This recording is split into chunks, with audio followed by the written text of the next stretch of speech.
दोस्तों नमस्कार, मैं कुमार राज। मैं आपके सामने विजयनगर साम्राज्य के ऊपर वीडियो का चौथा अंतिभाग लेकर आ गया हूं। दोस्तों पिछले वीडियो में हमसे बात की थी कि सेनापति सालाकारा जो चिन्ह तिरुमाला ने वेंकट देवराय विजयनगर साम्राज्य के बाकी उत्तराधिकारी के दावेदारों की भी हत्या कर दी, जिसके बाद मात्र सदाशिव राय को जिंदा छोड़ा गया। और सदाशिव राय अच्युत देव राय के भतीजे थे। विजयनगर साम्राज्य का 20वां और तुलुव राजवंश का छठा सम्राट 1542 में घोषित किया गया। लेकिन सदाशिव राय के शासन के दौरान राज्य का पूरा कार्यभार जनरल आलिया रामा राय संभाल रहे थे और आलिया रामा राय एक ताकतवर जनरल माने जाते थे। और आलिया रामा राय ने अपने शासन के दौरान दक्कन सल्तनतों पर एक के बाद एक कई बड़े हमले किए और इन हमलों में सभी दक्कन सल्तनतों को बुरी हार का सामना करना पड़ा, जिसका परिणाम यह हुआ कि सभी दक्कन सल्तनतों ने 1565 में एक गठबंधन किया और इस गठबंधन ने वर्तमान कर्नाटक राज्य के तलिकोटा में विजयनगर साम्राज्य के क्षेत्र पर हमला कर दिया। यह लड़ाई 23 जनवरी 1565 में लड़ी गई और तलिकोटा की लड़ाई के नाम से जानी गई। इस लड़ाई में आलिया रामा राया के पास 1,40,000 सैनिक थे, तो दूसरी तरफ गठबंधन सल्तनत के पास 80,000 सैनिक थे। इस लड़ाई में बड़ी सेना होने के बावजूद आलिया रामा राया धोखा खा गए, जो उनके दो धोखेबाज मुस्लिम जनरलों ने दिया और आलिया रामा राया दुश्मन सैनिकों के हाथों में पकड़े गए और सभी सुल्तानों ने आपसी सहमति के बाद आलिया रामा राया का सिर काट दिया। इस लड़ाई में आलिया रामा राया के एक मंत्री वेंकटाद्रि की भी हत्या कर दी गई। हालांकि इस लड़ाई में आलिया रामा राया के भाई तिरुमला देव राय और सेना अधिकारी अच्युतप्पा नायक दोनों जिंदा बचकर भाग गए, जिसके बाद सभी दक्कन सल्तनतों के गठबंधन ने बड़ी जीत हासिल की। सभी दक्कन सल्तनतों ने विजयनगर साम्राज्य के क्षेत्र के अंदर घुसकर काफी लूटपाट और तबाही फैला दी, कई मंदिरों को बर्बाद कर दिया और कई लोगों को खत्म कर दिया। तिरुमला देव राय और अच्युतप्पा नायक दोनों ने विजयनगर साम्राज्य को संभालने की कोशिश की, लेकिन अंत में नाकाम रहे, जिसके बाद तिरुमला देव राय ने आंध्र प्रदेश के पेनुकोंडा में राजधानी स्थानांतरित कर ली। हालांकि अराविदु राजवंश की स्थापना का श्रेय आलिया रामा राय को गया, जिन्होंने 1542 से 1565 तक पूरे 23 सालों तक विजयनगर साम्राज्य को संभाला। इसके बाद आलिया रामा राय के भाई तिरुमला देव राय को 1565 में विजयनगर साम्राज्य का 21वां और अराविदु राजवंश का दूसरा सम्राट घोषित किया गया। सम्राट तिरुमला देव राय का शासनकाल 1565 से 1572 का 7 सालों का रहा है और सम्राट तिरुमला देव राय ने अपने पूरे शासन के दौरान विजयनगर साम्राज्य को संभालने में अपना पूरा शासनकाल बिताया। और सम्राट तिरुमला देव राय ने अपने पूरे जीवन काल में एक विवाह किया। उनकी पत्नी का नाम वेंगलांबा था और सम्राट तिरुमला देव राय को उनकी पत्नी वेंगलांबा से 2 बेटे हुए। सम्राट तिरुमला देव राय के बेटों के नाम हैं श्रीरंगा देव राय, वेंकटपति देव राय। सम्राट तिरुमला देव राय की पूरे 7 सालों के शासन के बाद 1572 में मृत्यु हो गई और सम्राट तिरुमला देव राय की मृत्यु के बाद उनके बेटे श्रीरंगा देव राय विजयनगर साम्राज्य के 22वें और अराविदु राजवंश के तीसरे सम्राट घोषित किए गए।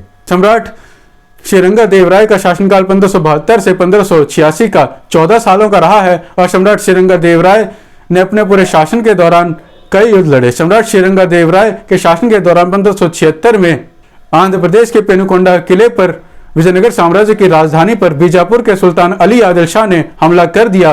किले को पूरे 3 महीने तक घेरे रखा। इस 3 महीने तक चले लंबे हमले में सम्राट श्रीरंगा देव राय की बड़ी जीत हुई, जो उन्हें उनके सेना अधिकारी आवराम चेन्नप्पा की मदद से मिली। इस बड़ी जीत के कुछ समय बाद बीजापुर के सुल्तान ने दूसरा हमला वर्तमान आंध्र प्रदेश राज्य के नांदेड़ जिले के अहोबिलम पर किया और अहोबिलम में भारी लूटपाट और तबाही फैला दी। यह हमला 1579 में किया गया और अहोबिलम पर बीजापुर के सुल्तान ने अधिकार कर लिया। लेकिन सम्राट श्रीरंगा देव राय ने 1580 में अहोबिलम पर फिर से अधिकार कर लिया। सम्राट श्रीरंगा देव राय की 1586 में मृत्यु हो गई। सम्राट श्रीरंगा देव राय की मृत्यु के बाद उनके भाई वेंकटपति देव राय को विजयनगर साम्राज्य का अगला सम्राट घोषित किया गया। सम्राट वेंकटपति देव राय को विजयनगर साम्राज्य का 22वां और अराविदु राजवंश का 4था सम्राट घोषित किया गया। सम्राट वेंकटपति देव राय का शासनकाल 1586 से 1614 का 28 सालों का रहा है और सम्राट वेंकटपति देव राय का जन्म 1547 में हुआ था और सम्राट वेंकटपति देव राय 38 साल की उम्र में सम्राट घोषित किए गए थे। सम्राट वेंकटपति देव राय ने अपने पूरे जीवन काल में एक विवाह किया। उनकी रानी का नाम रानी बायम्मा था और सम्राट वेंकटपति देव राय के शासन के दौरान सुप्रसिद्ध पेन्नार की लड़ाई लड़ी गई। इस लड़ाई में माना जाता है कि 1588 में एक बार फिर से गोलकोंडा और बीजापुर सल्तनत ने गठबंधन किया और इनके गठबंधन के पास कुल मिलाकर 1,20,000 सैनिक थे, जिनमें कई तोपें, घुड़सवार और बंदूकबाज भी शामिल थे। दूसरी तरफ हालांकि विजयनगर साम्राज्य की सेना की संख्या अज्ञात रही, लेकिन काफी ताकतवर और पर्याप्त साबित हुई, क्योंकि बीजापुर और गोलकोंडा गठबंधन के साथ 8 घंटे तक चली लड़ाई के बाद सम्राट वेंकटपति देव राय ने बड़ी जीत हासिल की और गठबंधन सेना के 50,000 सैनिक मारे गए और बीजापुर और गोलकोंडा के सुल्तानों को काफी लंबे समय के लिए शांत कर दिया गया।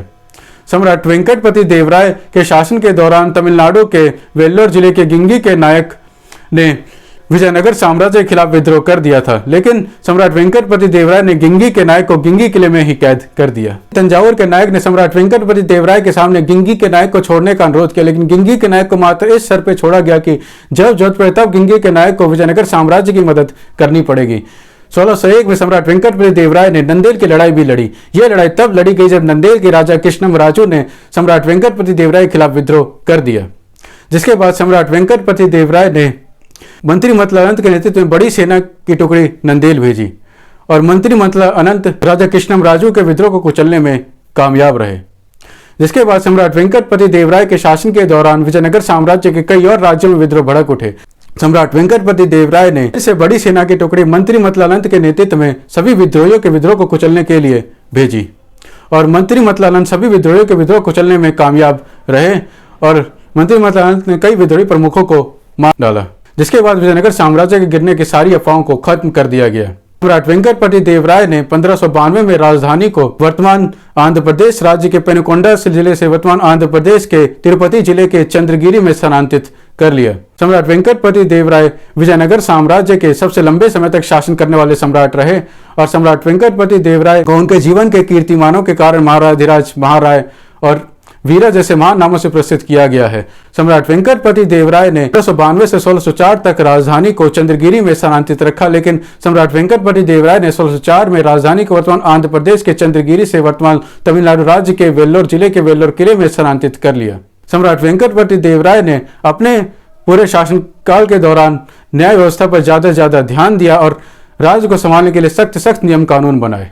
सम्राट वेंकटपति देवराय को उनकी महारानी बायम्मा से कोई संतान नहीं हुई। सम्राट वेंकटपति देवराय की 67 साल की उम्र में 28 सालों के शासन के बाद अक्टूबर 1614 में वेल्लोर जिले के वेल्लोर किले में मृत्यु हो गई।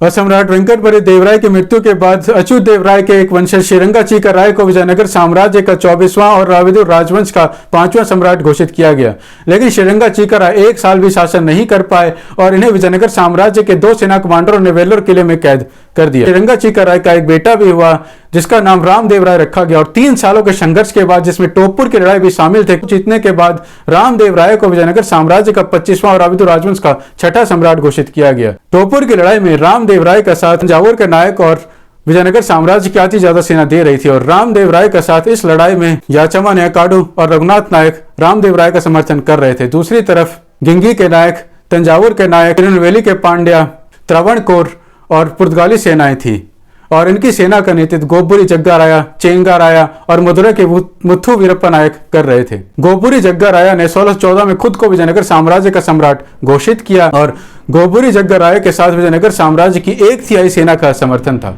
1 साल तक चले मुकाबले में रामदेव राय की जीत हुई। यह मुकाबला 1616-1617 तक चला था। रामदेव राय इस समय मात्र 15 साल के थे। रामदेव राय का शासनकाल 1617 से 1632 का 15 सालों का रहा है और रामदेव राय के शासन के दौरान विजयनगर साम्राज्य में कोई खास घटनाएं नहीं घटी सिवाय 1620 के कुर्नूल के युद्ध के, जिसमें सम्राट रामदेव राय ने बीजापुर के सुल्तान के खिलाफ में बड़ी जीत हासिल की और सम्राट रामदेव राय की 15 सालों के शासन के बाद 30 साल की उम्र में वर्तमान तमिलनाडु राज्य के वेल्लोर किले में मृत्यु हो गई। सम्राट रामदेव राय की मृत्यु के बाद राम राय के एक वंशज वेंकट तृतीय को विजयनगर साम्राज्य का और अराविदुर राजवंश का 7वां सम्राट घोषित किया गया। वेंकट तृतीय के शासन के दौरान सम्राट वेंकट तृतीय को तंजावुर, मदुरै और गिंगी के नायकों का समर्थन प्राप्त था, लेकिन सम्राट वेंकट तृतीय के शासन के दौरान मदुरै और तंजावुर के नायक सम्राट वेंकट तृतीय के खिलाफ खड़े हो गए। सम्राट वेंकट तृतीय ने तंजावुर और मदुरै के नायकों को हरा दिया और राज्य से बाहर निकाल दिया। सम्राट वेंकट तृतीय का शासनकाल 1632-1642 का 10 सालों का रहा है और सम्राट वेंकट तृतीय के शासन के अंत में सम्राट वेंकट तृतीय के भतीजे श्रीरंगा तृतीय ने बीजापुर के सुल्तान के साथ हाथ मिला लिया था और बीजापुर की सेना के साथ वेल्लोर किले पर हमला कर दिया था, लेकिन सम्राट वेंकट तृतीय ने इस हमले को तत्काल रोक दिया और विफल कर दिया। लेकिन दूसरी तरफ कुतुब शाही सुल्तान ने भी वेल्लोर किले को जीतने के इरादे से वेल्लोर किले की ओर प्रस्थान किया और कड़े प्रतिरोध को कुचलने के बाद कुतुब शाही सुल्तान वेल्लोर किले को जीतने में कामयाब रहे और वेंकट तृतीय वेल्लोर किले से भाग निकले और चित्तूर के जंगलों में छिप गए। सम्राट वेंकट तृतीय की 1642 में मृत्यु हो गई। सम्राट वेंकट तृतीय की मृत्यु के बाद उनके भतीजे श्रीरंगा तृतीय विजयनगर साम्राज्य और अराविदुर राजवंश के सम्राट 1642 को घोषित किए गए। सम्राट श्रीरंगा तृतीय का शासनकाल 1642 से 1646 का 4 सालों का रहा है और सम्राट श्रीरंग तृतीय के शासन के दौरान एक के बाद एक बड़े हमले ने विजयनगर साम्राज्य को जल्दी ही समाप्त कर दिया। सम्राट श्रीरंग तृतीय अराविदु राजवंश और विजयनगर साम्राज्य दोनों के अंतिम सम्राट साबित हुए और सम्राट श्रीरंग तृतीय के शासन के अंत के साथ विजयनगर साम्राज्य के 310 सालों के शासन का अंत भी हो गया। विजयनगर साम्राज्य के शासन के दौरान लोग बहुत ही ज्यादा संपन्न और समृद्ध हो गए थे और विजयनगर साम्राज्य के शासन के दौरान लोगों को कई तरह की चीजें करने की आजादी थी और महिलाओं को भी कई तरह की चीजें करने की पूरी आजादी थी, जिसमें शिक्षा जन से लेकर कपड़े पहनना भी शामिल था और मर्द धोती या लुंगी के साथ साथ शरीर पर एक चादर भी लपेटते थे। वे लोग सर पे पेठा पगड़ी या कुलवी पहनते थे और विजयनगर साम्राज्य के शासन के दौरान लोग सामान्य रूप से अंगूठियां, कंगन, चूड़ियां, गहना और कई तरह की चीजें पहनते थे। विजयनगर साम्राज्य के शासन के दौरान उत्सवों और बाकी खुशियों के मौके पर कई तरह के महंगे इत्र भी लगाते थे, जो गुलाब जल, फूल, सिवेट, कस्तूरी से बने फूल और चंदन की लकड़ी से बने होते थे। विजयनगर साम्राज्य के शासन के दौरान लोग गेहूं, चना, कपास, गन्ना, रागी और दाल और कई तरह की खेती करते थे और पुर्तगालियों से दोस्ती के कारण मूंगफली, तंबाकू और प्याज की खेती भी की जाती थी। विजयनगर साम्राज्य के शासन के दौरान विजयनगर सम्राटों ने कई तरह के तालाबों का निर्माण भी करवाया। इन तालाबों के नाम हैं कृष्णराय सागर, व्यास समुद्रम, बुक्का समुद्रम, सदाशिव राय सागर, कमलापुर सागर और कई तरह के तालाबों का निर्माण विजयनगर सम्राटों ने अपने शासन के दौरान करवाया। सम्राटों ने कई मंदिर और मठ भी बनवाए क्योंकि लोगों ने धर्म परिवर्तन करवाए। विजयनगर साम्राज्य के शासन के दौरान लोग मुख्य रूप से बुनाई, बढ़ेगिरी, कोयर का काम, सूती कपड़ा, उत्खनन, मूर्तिकला, पत्थर और कई तरह के व्यापार करते थे। विजयनगर साम्राज्य के शासन के दौरान मुख्य बंदरगाह भटकल, बरकुर, मंगलोर और हुनावर थे, जहां विजयनगर सम्राट फारसियों और यूरोपियों से मुख्य रूप से तोपे, तांबा, मूंगा, पारा, नमक और घोड़े खरीदते थे। वहां उन्हें गुड़, चूना, पत्थर, कपड़ा, चीनी, मलनाड के मसाले, केदमू से लौ अयस्क, सोना, हीरे और चावल बेचते थे। हाँ दोस्तों, मेरा विजयनगर साम्राज्य के ऊपर वीडियो का चौथा और अंतिम भाग यहीं समाप्त होता है। मेरा आज का वीडियो आपको कैसा लगा, अच्छा या बुरा, प्लीज मुझे नीचे कमेंट्स में जरूर बताएं। और अगर मेरा आज का वीडियो आपको अच्छा लगा हो, इस वीडियो को सीखने को मिला हो, तो प्लीज इस वीडियो को लाइक और शेयर जरूर करें और हाँ, चैनल को सब्सक्राइब करना और नोटिफिकेशन बेल दबाना भी ना भूलें, ताकि आपको आगे वीडियो के अपडेट्स ऐसे मिलते रहें। धन्यवाद दोस्तों, अपना ख्याल रखें, अपने परिवार का ख्याल रखें और ऐसे देखते रहे मेरा चैनल डिवाइन हिस्ट्री। धन्यवाद। जय हिंद, जय भारत।